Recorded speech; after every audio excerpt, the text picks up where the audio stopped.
আপনি তো আসিয়ার বোন, আপনি তো যেদিন ধর্ষণ হয়েছে আপনি তো এখানে ছিলেন, ছিলেন না?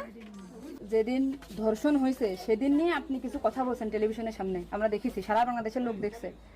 তো আপনি বলছেন, একবার বলতেছেন যে আমি ওয়াশরুমে গেছিলাম এই সুযোগে ধর্ষণ হয়েছে, আপনি আরেকবার বলতেছেন যে রুম থেকে বের করে নিয়ে ধর্ষণ করছে, আপনি আরেকবার বলতেছেন যে ধর্ষণের সময় আমি ঘুমোইছিলাম, আমি কিছু ঠিক পাইনি। আসলে কোনটা সঠিক? আমি তো ওইটাই বলি না, আমি বলছি যে আমি ঘুমোইছিলাম। হ্যাঁ। ও যখন বাথরুমে উঠছি সেই সময় দেখি যে ও ওইখানে পড়ে রয়েছে, এইটাই বলছি।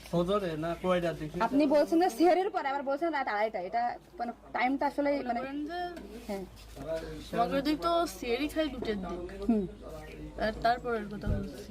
আচ্ছা, একটু আপনি একটু মানে প্রথম থেকে মানে রাত থেকে কি ঘটনা ঘটছে এটা আমাদেরকে বলেন তো। সর্বপ্রথম রাত থেকে সব ঠিক ছিল, আমরা রাত্রি 3 জন ঘুমাই গেছিলাম, 8টার দিকে ঘুমাইছি। হ্যাঁ। আমি, আমার জামাই আর আমার বোন।